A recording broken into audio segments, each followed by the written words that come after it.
I'm Lindsay. Hello, my name's Sam. And today we're kind of talking about perseverance. The last vlog we did was talking about how the arts kind of builds all those transferable skills and helps build resilience. And one of the things we touched on was about how whenever you do anything within the arts, you have to deal with setbacks. Yes. And you have to deal with Ooh. the knockbacks or it not going right and persevering. And how do you take on board that criticism? So we've come to chat with Sam today because Sam's right in the mix of all of this. Oh, yes.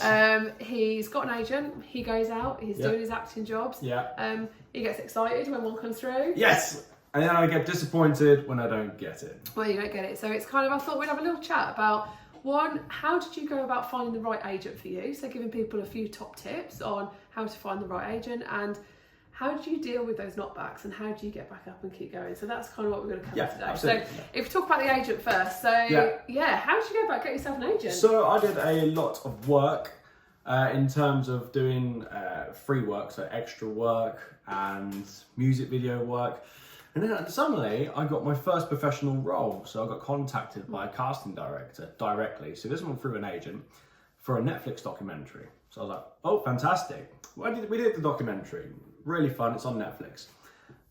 That counted as a professional credit.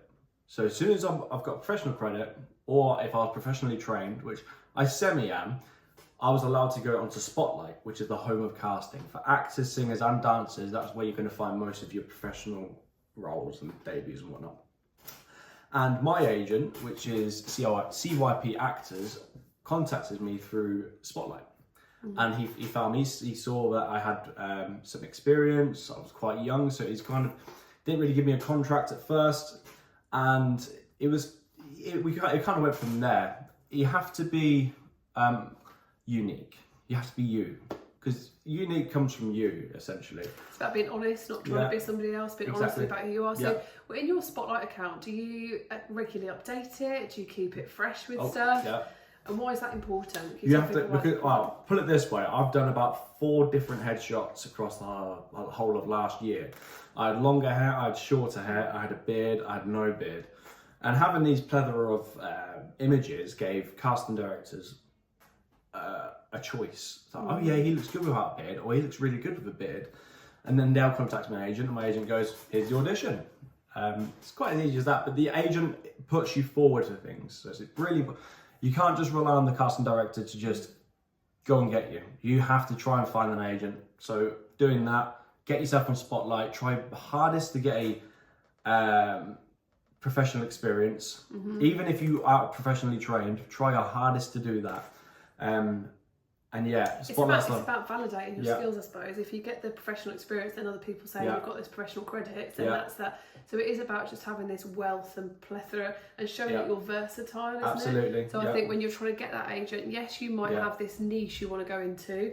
You want to go into the comedy and all that, but you're going to do the other stuff to build up that broad experience. So you're on Spotlight, the casting directors come find you, the agent comes find you, and they're like, Sam, we've got an audition. Would you like to do an audition? Yes, I go crazy. Yes, the audition. It's like, Lindsay, Becky, can I borrow the room? Yes, go borrow the room. That's it. Auditions are massive because they basically look within 100 people. They'll go, not him, not him, not him. Yep. So you're within 100 people. So one, you've got to be congratulated for that. And then 2, if you're ever shortlisted, they call this penciled. That's even bigger. It's a wow moment because that means they've just gone, no, top 10 or top 5. So I'm just going to pause you there because not everybody would see that the wow moment. Some people will go, oh, I didn't get the position or I didn't get the job.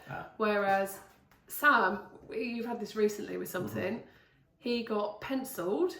And then he got the audition, he got selected from the audition to be penciled, so into the narrow bit, and then you got heavy penciled, which means you're essentially down to the last 2. Yeah. At no point did I ever see this one's grin disappear, right? Because there was just sheer joy there that you were like, yes, I've done it. Yeah. I've got penciled, and this was a massive contract, and it was a huge deal. Yeah. But it didn't come off.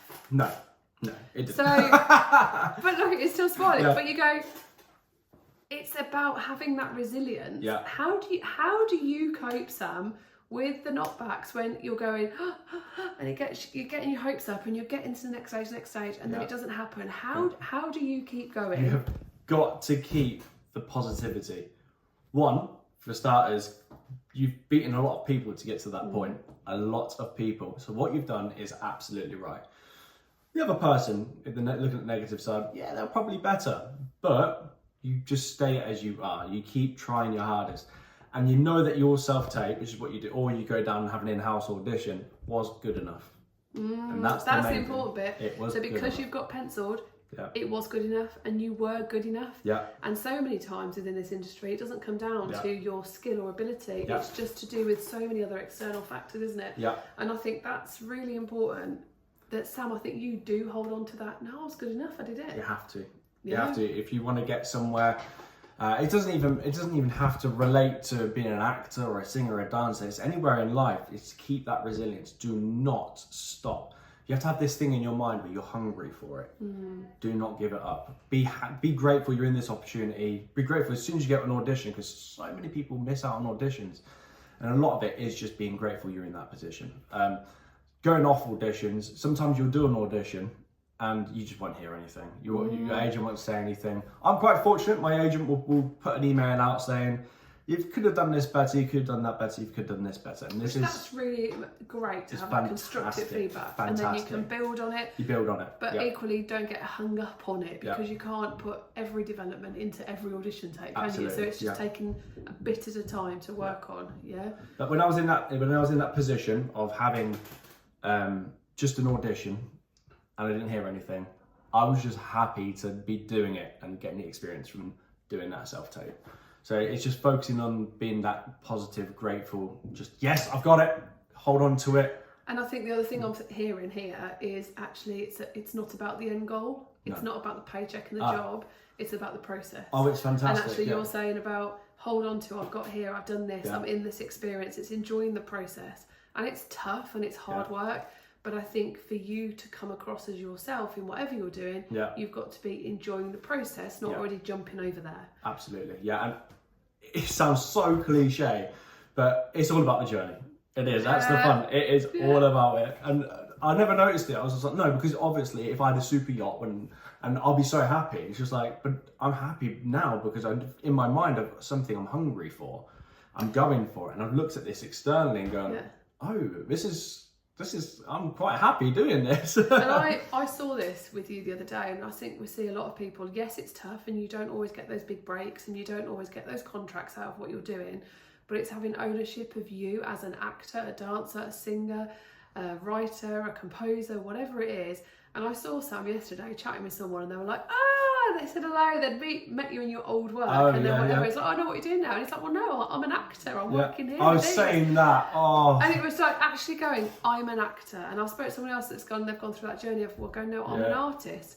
It's having that belief that you are, and you're not comparing yourself to somebody else. You're an actor, and you're going to keep doing you, or you're a singer, or you're a dancer, or you're an actor, and it's only, no, I am. And I think that phrase of going, I am an actor, I am a singer, taking ownership of who you are is a massive, massive step. Absolutely, and it is quite terrifying at the start. I've been doing acting since GCSE, A-levels, been winning awards since A-levels, and then I did my H&C and H&D at a local college, and I could never, ever, even though I was trained, and even though I did music videos, I could never come to terms with saying, yeah, I'm an actor.